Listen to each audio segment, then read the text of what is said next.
কক্সবাজারের উখিয়ায় মোহাম্মদ ইকবাল নামে এক কলা শিক্ষককে খুনের অভিযোগ উঠেছে। দিবাগত রাত আনুমানিক ১:৩০ থেকে এই ঘটনাটি ঘটেছে বলে আমরা জানতে পেরেছি। আমরা এই মুহূর্তে কক্সবাজার সদর হাসপাতাল যে মর্গ প্রাঙ্গণ আছে সেখান থেকে যুক্ত হয়েছি।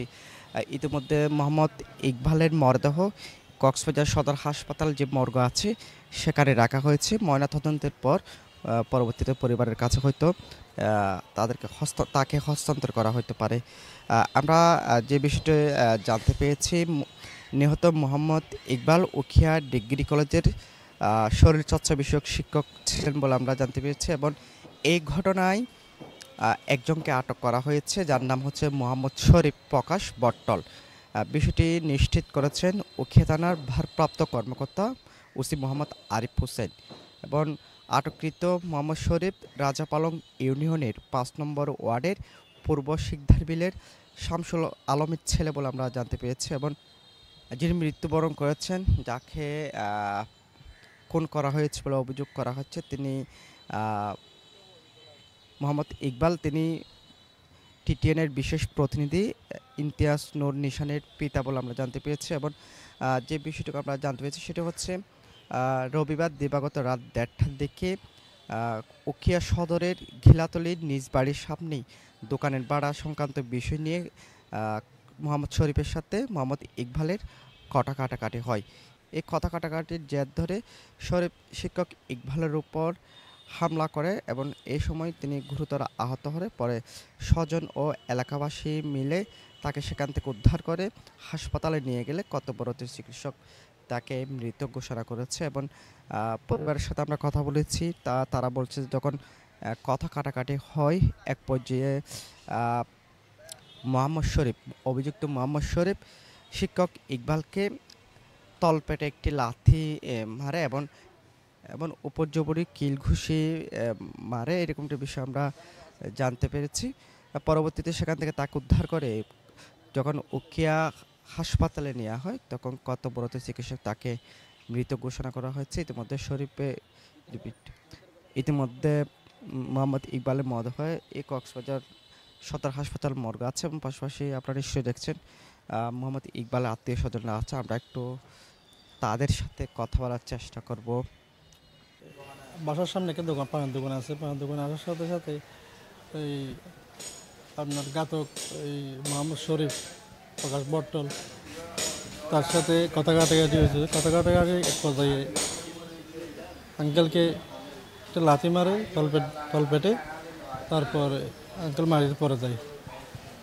পড়ে যাওয়ার পর হাসপাতালে নিয়ে আসে। হাসপাতালে নিয়ে আসার পর ডাক্তার যখন মৃত ঘোষণা করে। মূলত তার সাথে ঘটনা হয়েছে আঙ্কেলের ওই দোকানের ভাড়া নিয়ে একটা চুক্তি হয়েছিল, তার সামান্য টাকা পয়সার লেনদেনের বিষয়ে ঝগড়াটা হয়েছিল।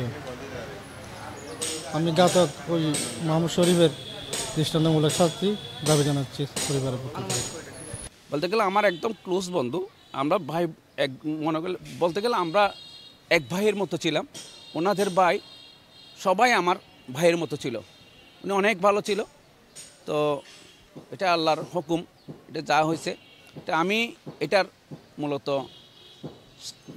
যে ঘটনাটা করছে ওনার সুষ্ঠু তদন্তের মাধ্যমে আমি এই বিচারটা চাই। অনেক ভালো লোক ছিলেন উনি। দর্শক, আমরা এতক্ষণ কথা বলছিলাম মোহাম্মদ ইকবালের যারা স্বজন আছে তাদের সাথে এবং তারা বলছে যে মোহাম্মদ ইকবাল উখিয়া ডিগ্রি কলেজের একজন শিক্ষক ছিলেন, পাশাপাশি তিনি একজন অমায়িক মানুষ ছিলেন এবং তারা বলছে যে আসলে এই যে ঘটনা একটি ঘটে গেল, অমায়িক একটি ঘটনা, এই ঘটনার তারা সুষ্ঠু বিচার চান এবং ইতিমধ্যে মোহাম্মদ শরীফ নামে যাকে আটক করা হয়েছে তার যে ফাঁসি হয় এরকম বিষয় তারা আমাদের জানিয়েছেন এবং পাশাপাশি উখিয়া থানার ওসি কিন্তু এই বিষয়টা নিশ্চিত করছেন যে ঘটনার পরপরই মোহাম্মদ শরীফ নামে এক ব্যক্তিকে আটক করা হয়েছে। মূলত এই মোহাম্মদ শরীফ মোহাম্মদ ইকবালকে তলপেটে একটি লাথি মারার পর কিলঘুষিও মারে, এরকম বিষয় আমরা জানতে পেরেছি। পরবর্তীতে যখন গুরুতর সেখানে অসুস্থ হয়ে পড়লে মোহাম্মদ ইকবাল সেখান থেকে উদ্ধার করে আত্মীয় স্বজনরা যখন হাসপাতালে নিয়ে যায় তখন কর্তব্যরত চিকিৎসক তাকে মৃত ঘোষণা করা হয়েছে এবং ইতিমধ্যে মোহাম্মদ ইকবালের লাশ মর্গে রয়েছে। এখান থেকে ময়না তদন্ত শেষে পরিবারের কাছে হস্তান্তর করা হবে বলে আমরা জানতে পেরেছি। ইতিমধ্যে নিশ্চয়ই দেখছেন তার যে স্বজনরা একদম তার যে হাজারি আমরা দেখেছি।